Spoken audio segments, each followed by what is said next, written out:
Dalam hitungan jam pasca penetapan sebagai tersangka kepada Rizky Bilar, Lesti Kejora langsung mendatangi Polres Metro Jakarta Selatan. Kedatangan Lesti yang baru pulang umroh ternyata untuk mencabut laporan kasus dugaan KDRT kepadanya oleh Rizky Bilar. Kabar pencabutan laporan kasus dugaan KDRT banyak diunggah sejumlah akun gosip di Instagram. Sejumlah akun gosip di Instagram menyebut bahwa Lesti dan Bilar sepakat berdamai.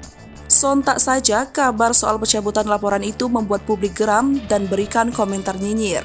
Saat memberi keterangan kepada awak media, Lesti Kejora mengaku bahwa keputusannya mungkin mengecewakan publik. Lesti pun belum tegas mengatakan bahwa ia takut kehilangan fans.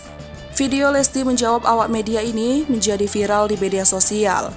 Sejumlah akun Instagram membagikan video tersebut, netizen pun geram dan banyak menuliskan komentar pedas.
Hai pemirsa Sri Popo TV, jangan lupa komen, like, dan subscribe, serta tonton terus berita-berita terupdate lainnya ya.